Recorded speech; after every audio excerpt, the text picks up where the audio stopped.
New Thought Media Network. We are a global broadcast network of positive music, media, and entertainment, inspiring humanity's evolution along the journey of enlightenment and creating a world of love, peace, empowerment, and prosperity for all. New Thought Media Network. Positively inspiring.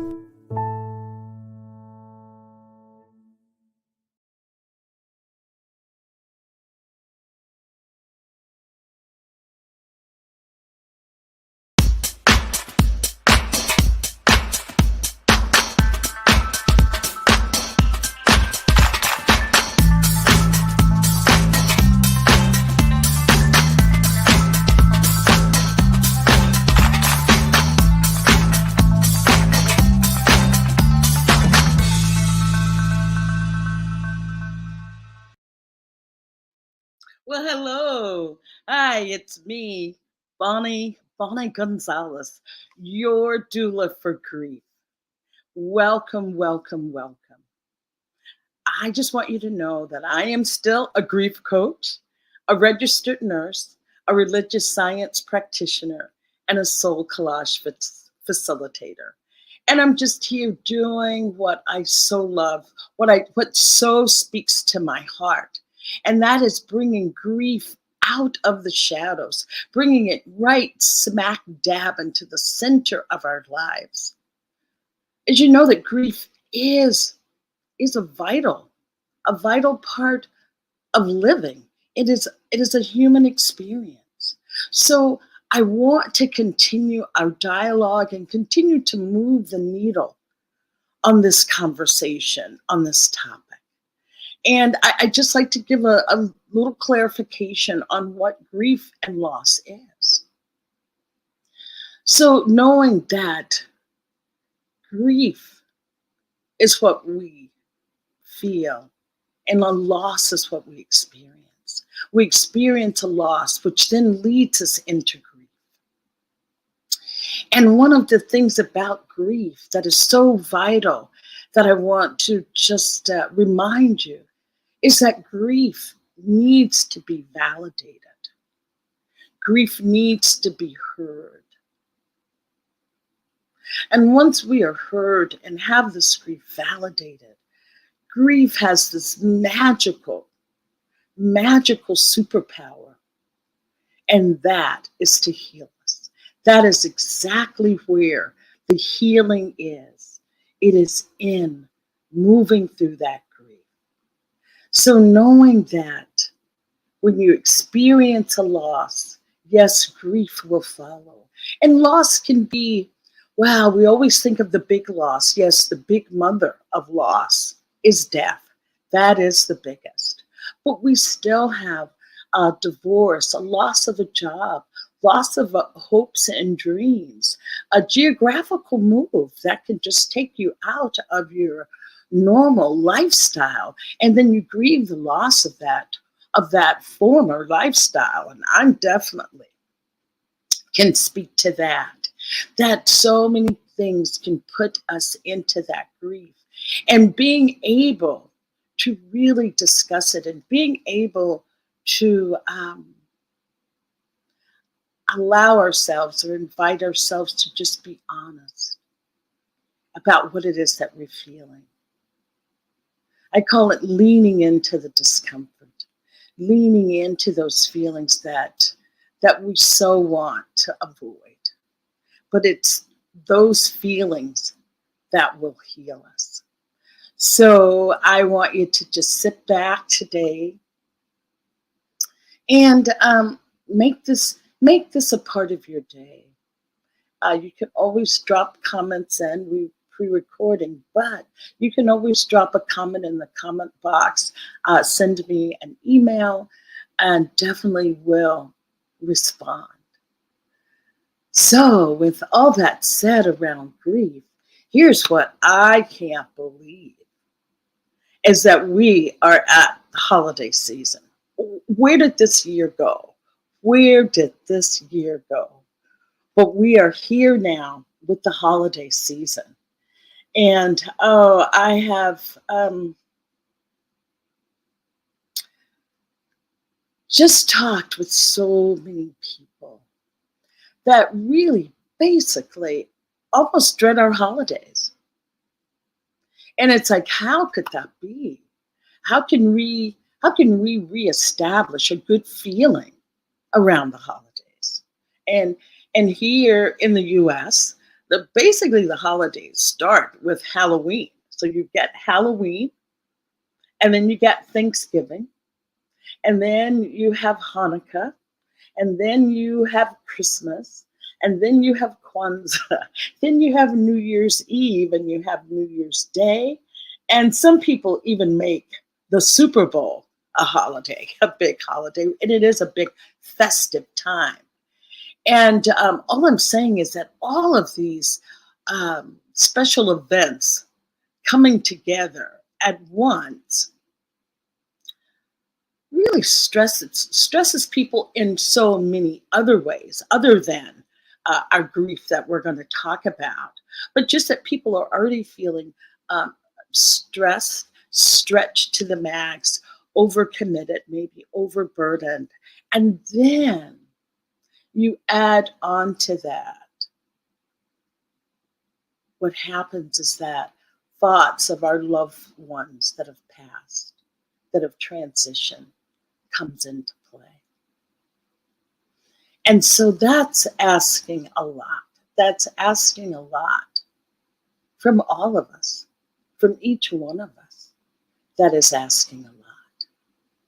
So I thought today, and we'll continue this conversation throughout the holidays, the theme for today is holiday grief. And let's get prepared. Let's get prepared. Being in California, an earthquake country, what is that, emergency preparedness? Maybe that's how we should treat the holidays. Emergency preparedness, or just being prepared. And I have the most exciting guests to help me unpack this preparedness for holiday grief, or just unpacking some awareness, more awareness around grief. Because I feel that the real key here is that we don't discuss grief. So therefore, it's just truly difficult to navigate these times when you have a subject that you are reluctant, or it's a subject that's not always welcome. But we're changing that. So I have just, oh my gosh, the most wonderful guests. I was like a kid at Christmas, so excited last night I could barely sleep, knowing I was having the one and only, the incredible Rev Micheal Mangus here today with me to help discuss this precious topic. And just a little bit about Rev Mangus before he comes on. Just that he has been the director of the Center for Spiritual Living in Cuyahoga Falls, Ohio, for the past 18 years, even though he doesn't look a day over 18. Rev Mangus recently graduated from Holmes Institute with a master's degree in consciousness study and a certificate in ministerial studies. He's been an active wedding ministry performer, and he has performed over 750 weddings for couples in the eastern Ohio, western Pennsylvania area over the last 15 years, and is also a certified premarital counselor. Kudos to him. Hats off to a lot of people to bring happiness and joy to, or celebrating in those special occasions.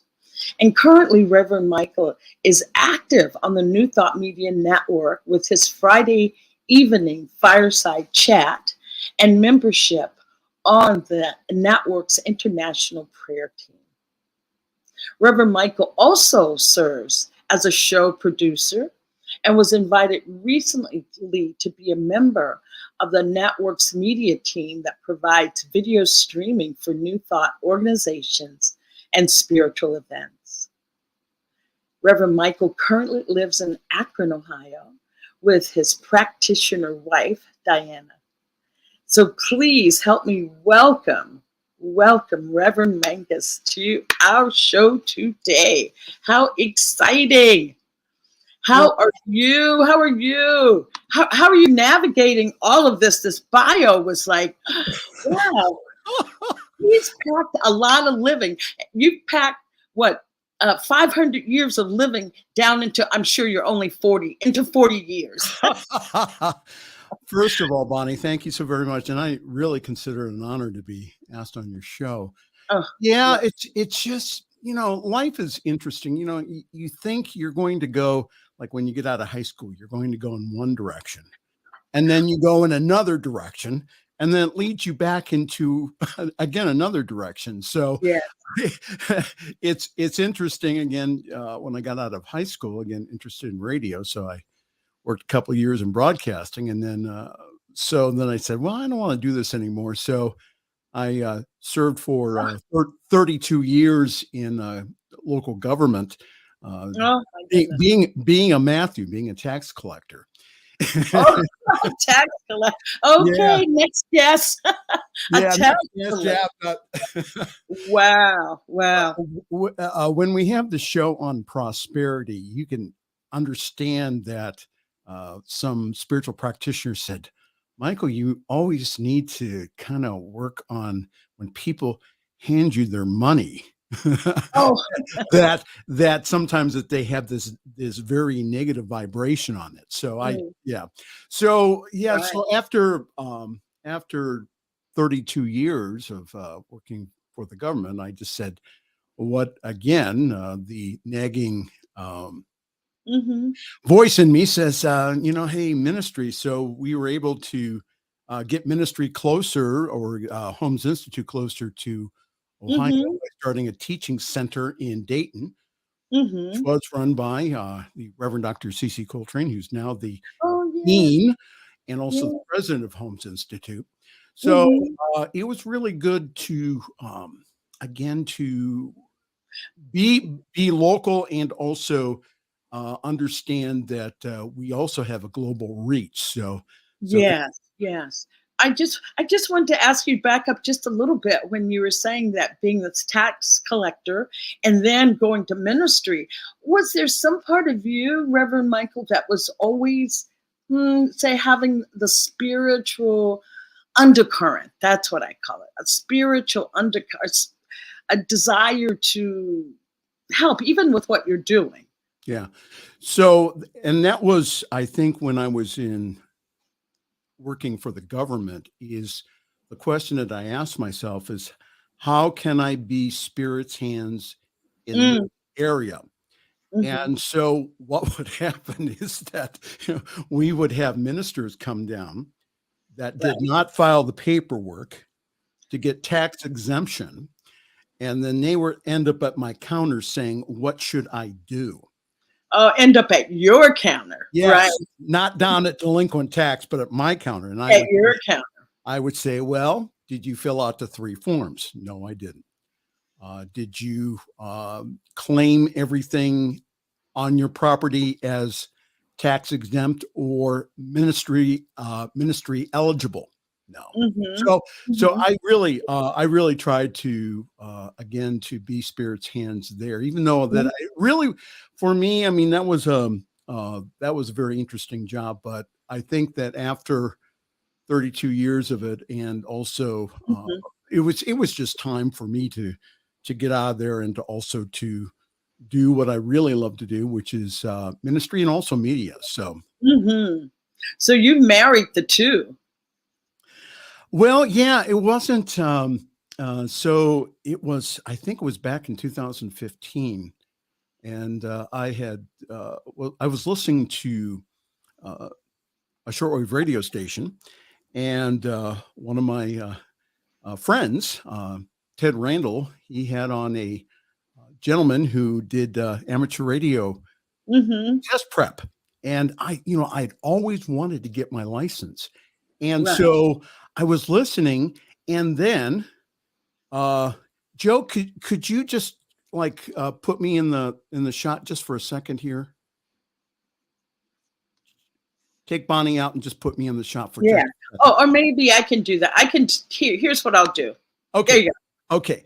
So after that show, I saw this. I saw me in front of a microphone, honest to goodness. Wow. And so, yeah, you can come back in the shot here. Okay. Bonnie. Oh, and that's just what I was going to ask. Was there some aha moment? Was there some aha moment? Yeah, the aha moment was that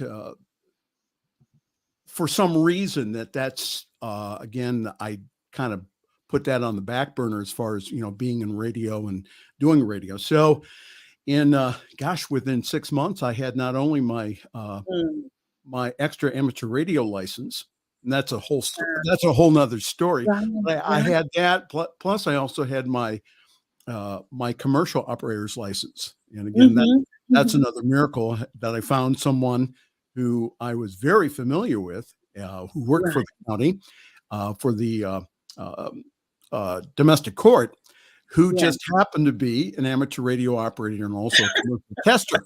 So who just happened to be. Yeah, just happens to be. So that's, yeah.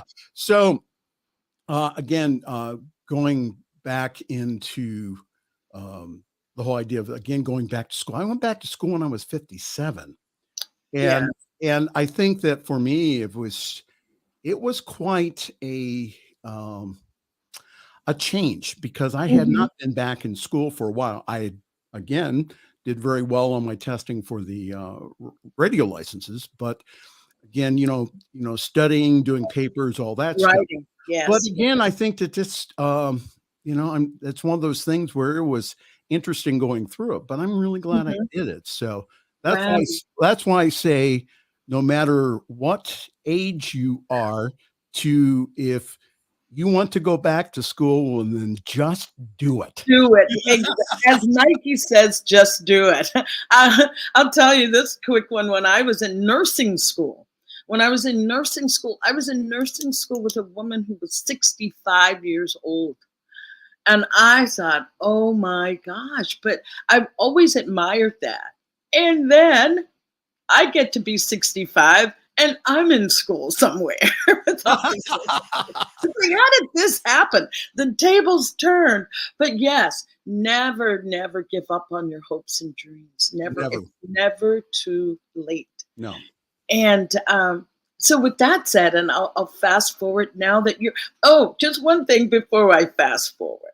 What is the difference between Pastor Mangus and Reverend Mangus? What's the difference between a pastor and a reverend? Nothing. Okay, thank you for that. So, but the reason, so I was ordained back in 2013 by someone who is very familiar within science mind, with New Thought circles, and that is the Right Reverend Bishop Carlton Pearson. And again, that was one of those other coincidences that just happened. I just happened to have a friend who had a friend who wanted. Well, it was just that it was right before the Supreme Court legalized same-sex marriage, and there was something in me that just says, I better do this, because it was going to take a while for me to get acknowledged by the Centers for Spiritual Living as a minister. So what I did was I went ahead and Bishop Pearson was very kind, and I went through a process with him. And so the reason I use the term pastor, and again, I still use it. The reason I use the term pastor instead of reverend, especially around people within Centers for Spiritual Living, is because that the title of reverend is very much revered. And so I didn't want to offend anyone. Again, I still offended people by the term pastor, but I didn't want to use the term reverend, because then that would say that, especially when I'm working within CSLs, working within Centers for Spiritual Living. Mm-hmm. So yeah, so no, and I use the term pastor, especially with my the couples that I marry. When Right. they hire me not so much as a minister, but they hire me more like a vendor. Mm. So Yeah. that's the reason. So what I wanted to do was that I wanted to distinguish myself between the cake decorator, the cake, because see, when you're putting, and again, I put myself in the shoes of the brides that I help. When you're putting together a wedding like this is probably one of the more stressful things that you will ever do in your life. Mm. So what happens is, especially after the holiday season, all these wonderful ladies, they have a new engagement ring on their finger, and Oh, they're going in January. They're going, now I got to plan this thing. yes, yes, So, yes. so yeah, so that's so I use that again. I use pastor on everything that I do with, but no, the terms themselves, but we don't use that within CSL. CSL. But again, there's other New Thought ministers. I know of a couple in New York City who are independent, who use the term pastor. But I think, and then I'll get off of it. The term pastor comes from pastor. Mm-hmm. Again, the whole idea of taking care of the sheep out in the field. That's what I was thinking, like a pastor, Right. in the pastor. In the pastor, you have a pastor of the pastor. Right. So yeah, or the shepherd. So again, that's but again, that's so that I really tried, Monty, not to offend anyone, but oh well, you can try. It was interesting because at my ordination with Carlton Pearson, guess who was there on my ordaining team? David Alexander. No. Was on my ordained, because see, David and I, he knew what I was doing, and he knew that, again, it was not being disrespectful to anybody within CSL. Yes. What I had to do was, again, with this whole ministry thing, is to say, okay, what is the right thing to do in this moment, even though that sometimes some of the people disagreed. I was in total alignment with what we were doing in CSL. Mm-hmm. But again, that, with just a practitioner license, that's how I was treated. But again, anyhow, go ahead. I was going to say, okay, well, Pastor Reverend, I have a question for you. Yes. I'm a registered nurse, so everything kind of revolves around medical terms for me. Okay. But I'm sure that when you see an accident on the side of the road or whatever, there's something called the first responders. The first responders that go out there and swoop you up, get you to the hospital so that you can receive care, offer life-saving techniques in the field. Right. So how do you hold this? Because I see reverends, pastors, spiritual leaders as first responders for our spirituality. They are the first responders for our emotional traumas that we create. Yes. How do you hold that? And how do you minister to those people? Well, I think, first of all, Bonnie, is that, and I learned this from a book, I forget the author, but she was in seminary, and that she was doing kind of a internship at a hospital. Mm-hmm. And so she was in the ER, in the emergency room, and she was standing there, and there came in a victim of a car accident, and she went to a nurse and she said, "What should I do?" And the nurse said, "Your job, while we are doing everything that we're doing, is to know the presence of God within this situation." Yes, yes. So I think that that's for me, that's the first response, is to understand that that I am, again, that vessel in that moment, Oh, I love representing the divine. So for that. me, that I personally, especially with individuals going through grief, is that I listen Mm, 80% of the time, and then 20% of the time talk. And so to really let the individual know that I am really listening.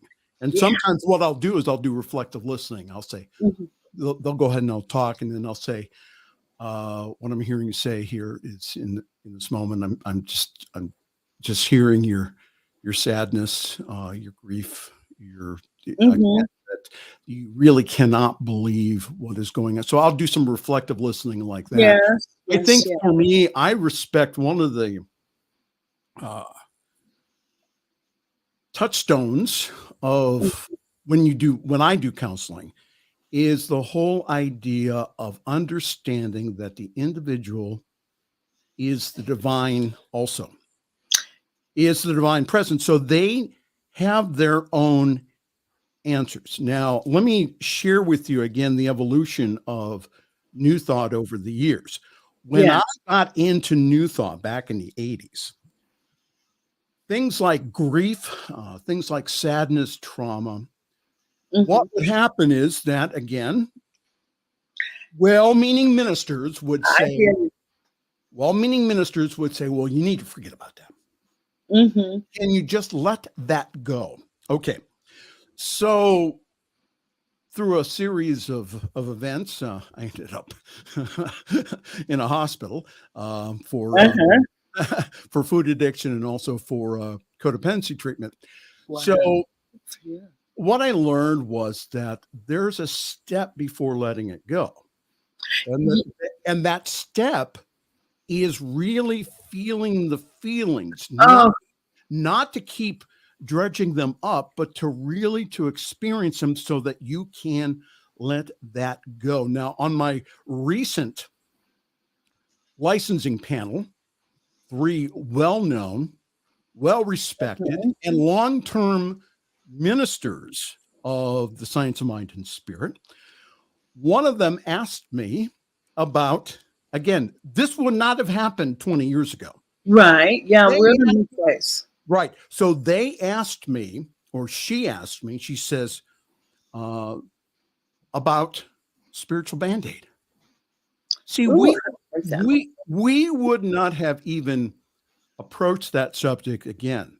But Mhm. the one thing is, again, the whole idea of the head and the heart Yeah. is that there is a step before Mhm. forgiveness. There is a step before the healing of trauma. I'm not Mhm. saying again that people have to they have to experience all of that feeling, but again, to get in that pocket of the subconscious where they go ahead and they go, this is what happened. The whole idea of observer self. Right. We can talk about that, but to really to experience it and then let it go. So for me, what has happened is that Mhm. doing that is that I was able not to be angry, not Mhm. to be hurt, not wanting to take vengeance out on people, because Mhm. again, that I have gone through a majority of the feelings. Now they still come up, Yes. especially around this time. So we can talk Exactly. about that here in a moment. But Yeah. I think that uh, for me is that is an important part of healing. Again, I think that Mhm. being a trusted advisor, um, a helpful counselor, is Yes. to really to not only just to be there and to be the Mhm. presence of God, but also again to ask the right questions to get who's ever in front of you to use the God resources that are already within them. So, Mhm. Right. And I was going to say, I use the term if you can feel it, you can heal it. Yes. Or to heal it, you have to feel it. Yeah, right. And I feel that so many people feel that if they allow themselves to feel, Reverend Mangus, that they will be taken down, they will be overwhelmed by it, they'll never surface again. So that's what I think that's what people need to understand. Right. That you feel it, that it comes to pass. It comes to pass through you. It only stays in you when you suppress it and not allow it to come through. And may I just kind of give Sure. kind of a hint here? So the reason I think that some people are afraid to experience their feelings is because, again, that maybe they weren't trained or brought up. Again, that in my childhood, again, Mhm. how I saw anger all around me, but how dare I express anger Mhm. or any other type of negative feelings? So Mhm. again, Mhm. especially growing up male. And so again, guys do have feelings besides anger. Mm. And so again, it took me a lot of therapy and again, coaching and people around me to have me experience the full Mhm. spectrum of feelings. I Of can tell emotion. you today, not only maybe that I'm angry, but maybe that I'm sad. Or Mhm. I can tell you, I can use descriptive words to say that. That Yes. wasn't always the case here. Right. And again, so that's I think that's what's Well, going on really now with again with kind of an enlightened mhm. view within new thought is that Yeah. there is a step before forgiveness. Again, sometimes that step uh, Right. we think we need to go ahead and to forgive, but there may be a step that goes before that, and that's feeling the feelings, Mhm. feeling the anger, feeling the rage, and Yeah. then again with the purpose of letting it go. That's Right. that's the purpose. So Right. it's not to dwell in the feelings, but to say, listen, I'm going to really feel these and I'm going to then let that go. But again, I think that sometimes it needs a facilitator to be able to do that. And so and again, with the advent of the internet here, I mean, Oh, you don't goodness. even have to leave your house. You can go on. There's no reason. There's no reason not to get help unless you don't have a computer or internet. That's the only. Right. Yes, there's help. There's help 24/7. Um, I was going to say there was one thing when I was back when you were talking about being in that emergency room and talking with that patient. I just wanted to share this from I was working in intensive care and I had a patient that had not done well during his open heart surgery. A couple times actually heart had stopped and had to be resuscitated and was having a really difficult recovery. And so I got to talk with him about that time. And he says, I don't know what was going on exactly in the operating room. He says, but there were moments that I was out of my body in the waiting room where his family was and could feel his family praying for him. He could feel it. The more they prayed for him, just the more he felt back again connected to his body. Wow. So I think for you to bring that up is just absolutely beautiful. And I think that one of the ways I think that especially that we can be the good friend, the good helper in situations, again, is when we do have grieving people around us. And again, I'm thinking back on one of my friends whose wife, who I knew, who suddenly passed away last year.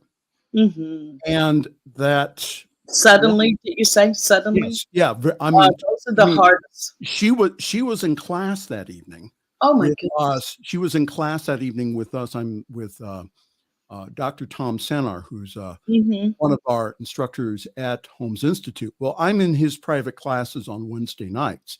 Right. So my friend and his wife, again, they were just in class, and then we get the notice the next day. So watching my friend here, the past year has really been, again, kind of eye-opening to me. And I must admit, on Mm-hmm. my end, it's after a while, and I'm telling on myself here, after a while, I'm going, well, why don't you just get over it? And this is Yeah, me. this is Okay? you. This Exactly. is me. And I'm going, Mm. no, this is his process. And to honor that and Mm-hmm. just to be there with him. I mean, he still is counting the days. Yes. He's Yes. still Yes. saying, this is really difficult. This is really Mm-hmm. hard. But again, I think that he's doing, again, all the healthy things, which is, again, he comes to our class on Wednesday evenings. He has found other things to do during the week.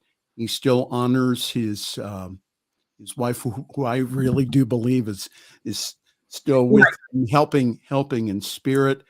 Navigating. Yeah. On the other side, that, again, just the best thing I think that Mm-hmm. we can do is, again, just to listen, just Yes. to say, listen, however long that it takes for you, take it. Mm-hmm. Don't put a time limit on saying, well, after a year or even No. after 2 years or 3 years. So, and the other thing I encourage people who are going through grief or a lot of emotions is your friend is a journal.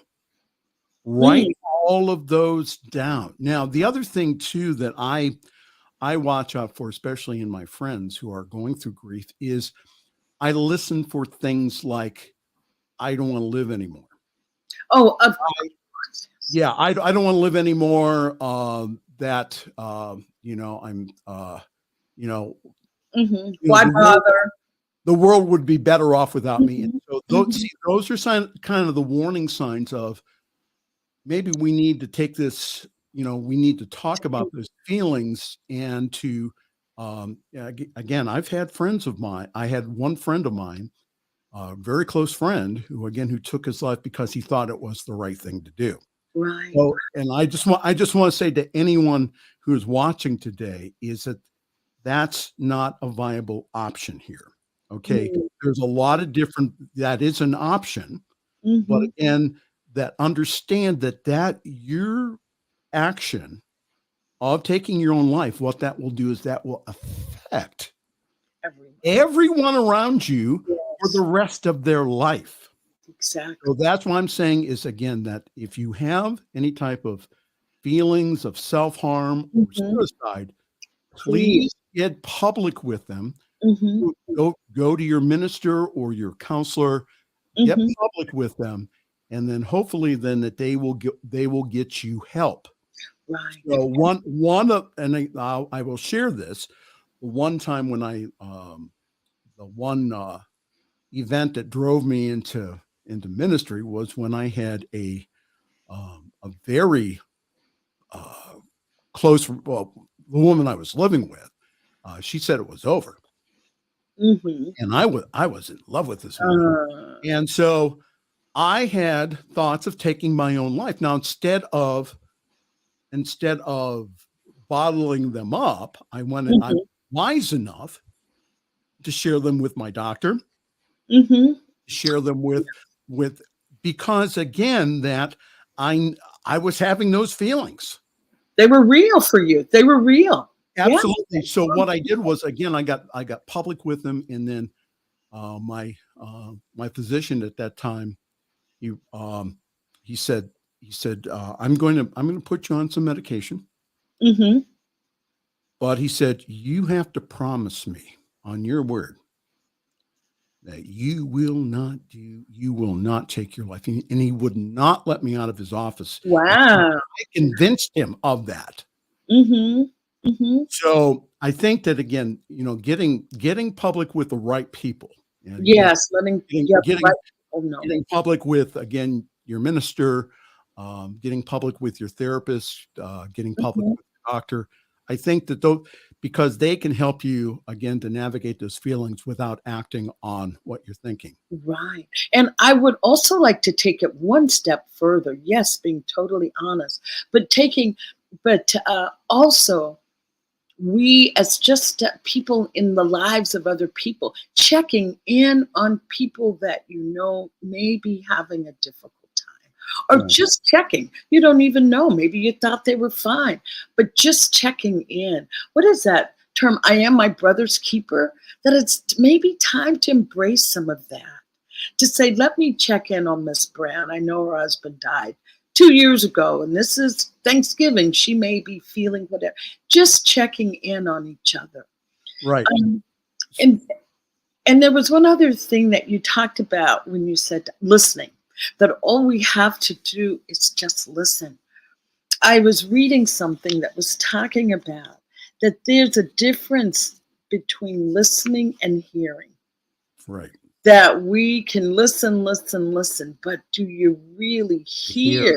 Right. Do you really hear the unspoken pain? Do you really hear what the desire is, or the desire not to have? So I love that. It's like not only listening, and when you said that you do that reflective feedback, that's what it is. It's saying, this is what I'm hearing, not that I'm listening to you. It's like, I'm Right. hearing you say X, Y, and Z. And I have a niece that always says, oh, you just don't listen. You just don't listen. I told you yesterday. It's like, yeah, I do listen, but I just didn't hear you. So our conversation here is bringing up, recently I have someone who I graduated from high school with, doesn't live that far away from me here in Akron. And this is her first Christmas without her husband. Mm-hmm. And so I didn't find out about the funeral, but she called me. We're Facebook friends. So she called me.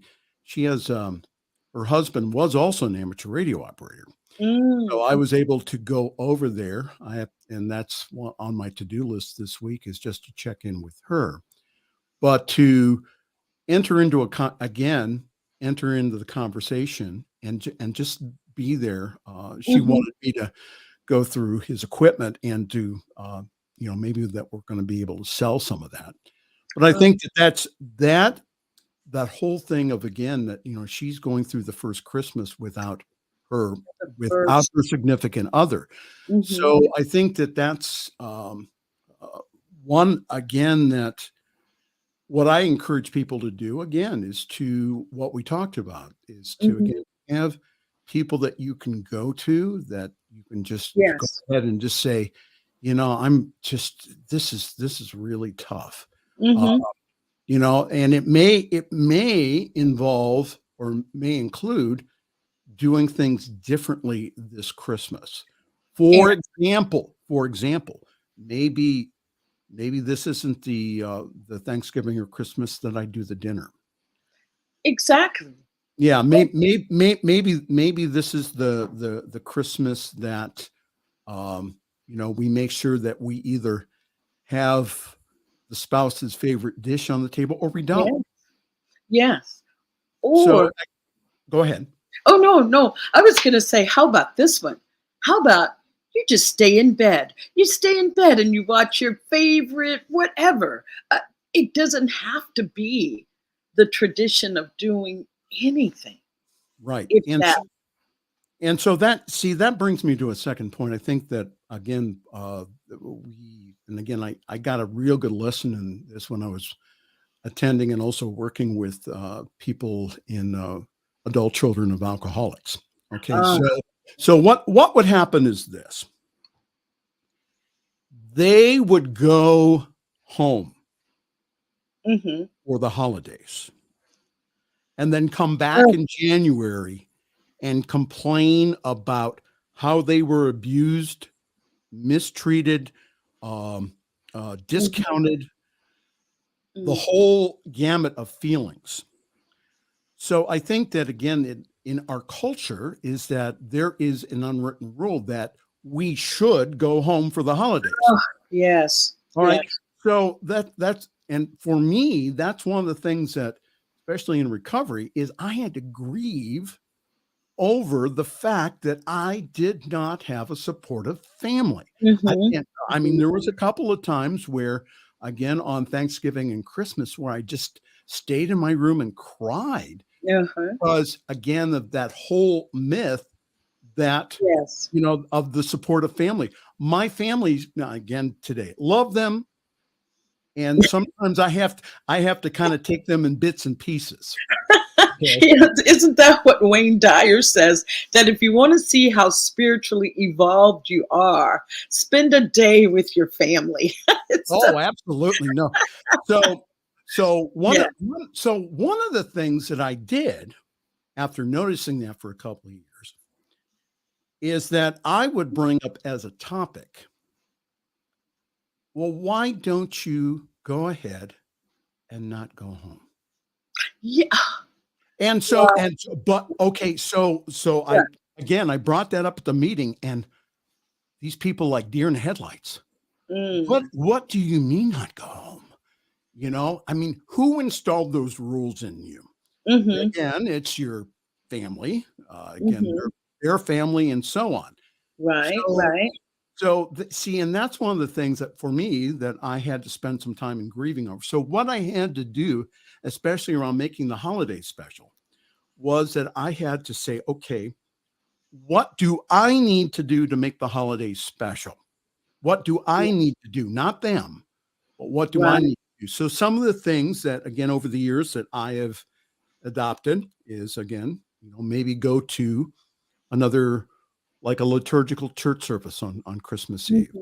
Maybe go see the lights with someone that I really care, with Diana or someone else that I really, that I have a friendship with. To, again, maybe do some volunteer work at that time. Yes. Right.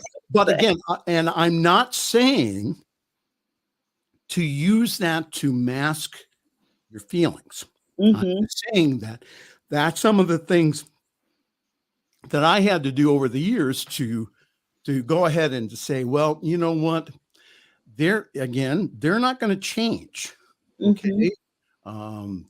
They don't have the capacity to be the healthy family that I think they should be. So what I need to do for me is I need to surround myself with other supportive people. Now, for example, like there was the big discussion for Christmas this year, that again, Christmas is going to be on a Sunday.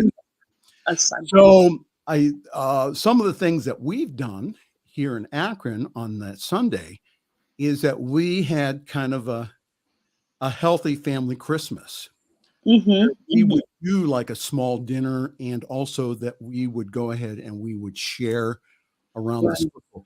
So I think that's one of the things that I would suggest to do is to, again, find a healthy tribe around you. Find a healthy community around you. So have some people that you can call on the holidays and say, listen, this is just not working. I'm really having a tough time today. And again, someone on the other end, not to give advice, but just to go ahead and just kind of witness that. Yes. Those are some things. That's what I'm saying. And I'm saying this again with the kind of the asterisk that says that this is not about spiritual Band-Aid here or replacement. This is about moving through the feelings. And so what I did was at these meetings is that I would suggest, and I had to do this too, is that I had to have an alternative Thanksgiving, an alternative Christmas with people that truly did love me. Because again, if you always did what you've always done, you're always going to get what you've always gotten. Yes. Yeah. Yes. So the family, I love my family and that my blood family, and that they don't understand. They don't get it Mm-hmm. sometimes. Right. Some of the things that they say and do, I perceive to be toxic for me. Mm-hmm. So that means that maybe that if it's still toxic, maybe it's not the Christmas to go home. Doesn't mean that you always have to do this, but maybe this is the Christmas that That you sit it out. that you sit it out, that you do an alternative. And again, I support people in not doing this alone. This is not sitting at home and feeling sorry for yourself. This is Right. the whole idea of moving through the feelings of feeling what you're feeling, getting out your journal and saying, this really sucks. Yeah. To write that out. And then again, to have someone again, Mm-hmm. a healthy witness. Go ahead. And no, I just wanted to say, I love what you're saying, because it's the first tip that I plan to give, is to be ruthless, be radical with self-care. And I'm not talking about self-care with massage and pedicure. That's good too. But I am saying, look around you. What people can you be with that don't drain you? What people that you can be with that you can speak your truth?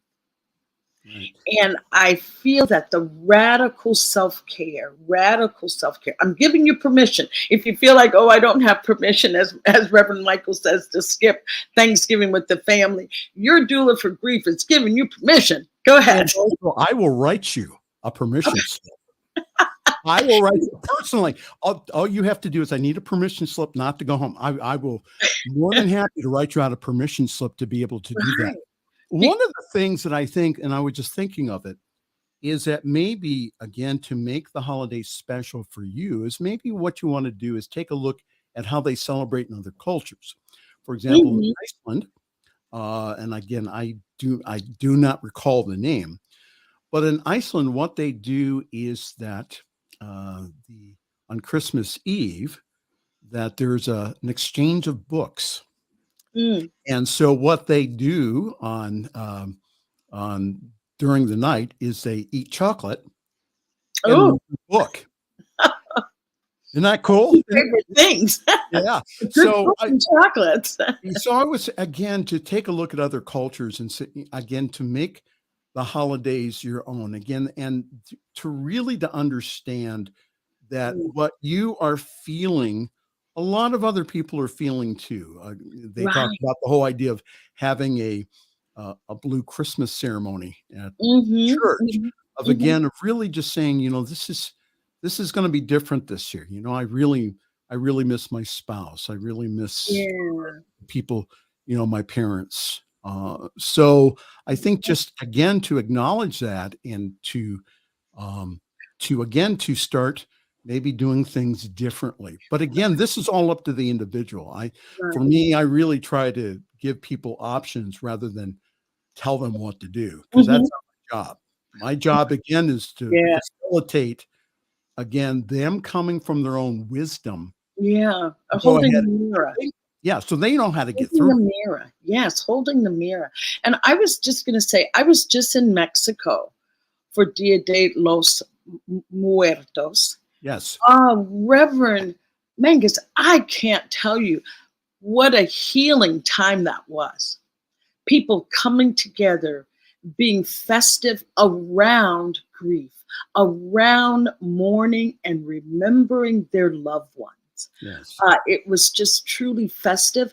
I even went to the cemetery on that day, and people were sitting at the tombs, the gravesite. Some had food and drink. The kids were running around. It was about remembering, sharing those stories about grandpa or your sister that passed away. It's like giving it, talk about leaning into it, but leaning into it in a group, leaning into it with support. And one person even shared with me in Ecuador. She says at the time that the person dies, I guess the bones are kept. And she said some of the bones are kept in a little drawer below the tomb. Mhm. And she says what they would do, you go, you clean the tomb, you get the bones out, you clean the bones. And she says, and then you even take them for a ride. Now I thought, well, okay, that's getting it. So I'm carrying the bones down the road. But I'm just saying, when you can lean into that, when you can share that experience, then when Christmas, Thanksgiving comes, it's not so hard. It's not so hard because we keep so much bottled up. But you and I are changing that. We're allowing people, giving people permission Yeah. to So, express. yeah, Yes. especially so understand, especially if this is your first Christmas or first Thanksgiving, if you're going through something, especially if this is the first time, give yourself permission here to Yes. do what the things that you need to do. Again, what Bonnie was saying earlier is again self-care. Again, Yes. maybe this is the year Mhm. that again you don't do the dinner. Maybe Yes. that you can say, well, I really just don't feel really up to it. Can we? There are places that are open on Thanksgiving. Mhm. Can we go? Can we go maybe out to eat? Yeah. Can we go anything that you feel that would support you? I encourage Yeah. again, especially again that that journaling. I think that Mhm. that's of really just getting real. If you can't get real with anybody else, get real Get. with your journal. Is just to say, you know what, this really sucks. I really feel really sad Mhm. Mhm. because this is the New Yeah. Thought Media Network. I will not use profanity. No, you will just tune into New Thought Media Network to Yeah, help get you through the holiday. and may I say too, also that we, especially on the network, is we do alternative Mhm. things. So one of the things that myself and host Laura Topper do, this is our second year of doing it, is we are going to have a Hanukkah for everyone, Oh my in, gosh. in which we will light the candles, in which we will recite the prayers in Hebrew, again, Mhm. in a way that is, again, to start doing things differently, to really to start putting meaning into the holidays, and to also to say, you know what, again, there are some of the things in the past that maybe are not working now. So can Right. I can I at least step my toe into something? You Yeah. don't have to, again, the change does not have to be overnight. Mhm.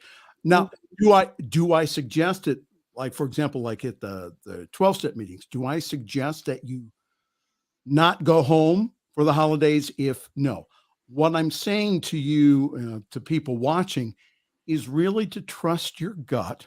Mhm. And if that's something that you need to do, then don't do it alone. Oh. Talk to your therapist, talk to your minister, talk to people around you and say, this is, Mhm. I really don't feel real comfortable.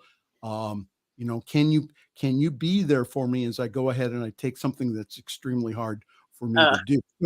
So don't you, do just because that you heard this right. this redheaded You reading? from Ohio say it. No, No. get support around you. Be Yeah.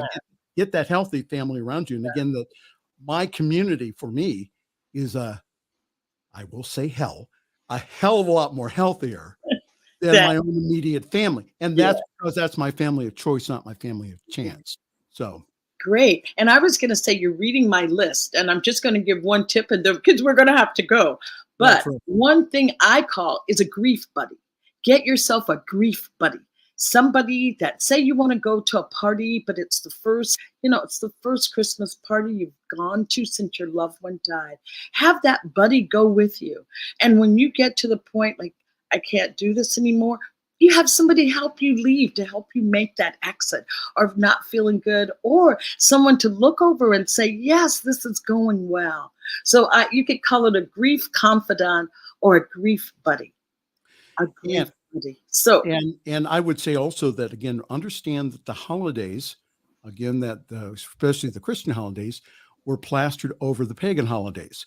And yes, again, the whole idea is what we're doing on the 21st, on winter solstice, is what we're doing is we're welcoming back the that's the light.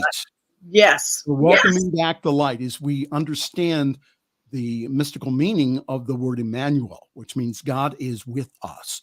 So again, during the time of, again, the holidays, is to understand that even though that we're going through a dark time, that the light will return.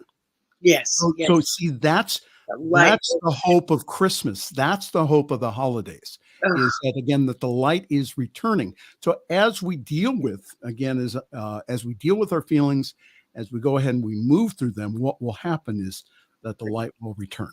Great.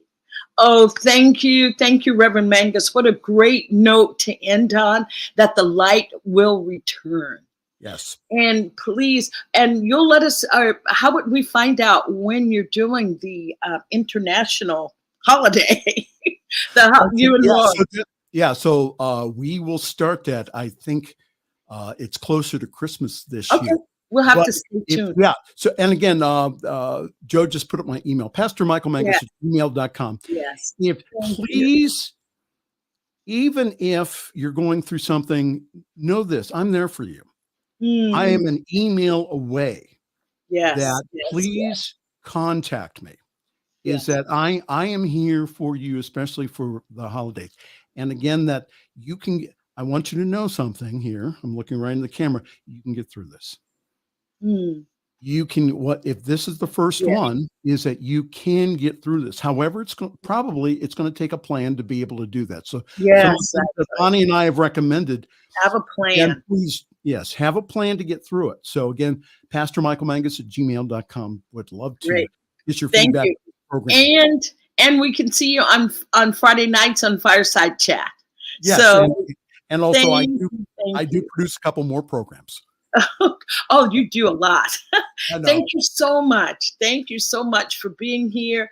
And I just want to ask you to be in gratitude this Thanksgiving Day. Be in gratitude for having had those people in your lives that you have lost. So just be in gratitude for all they brought. And thank you, Your Doula for Grief, and see you next week. Thank you so much. Ciao. Happy holiday. Happy Thanksgiving. On behalf of everyone at New Thought Media Network, thank you for being a member of our virtual family. Your financial contributions help share the New Thought message with people from around the world. Please visit and contribute at www.ntmedia.org/donate. New Thought Media Network. Come be you. And please, like, share, and subscribe. Until next time, peace and blessings.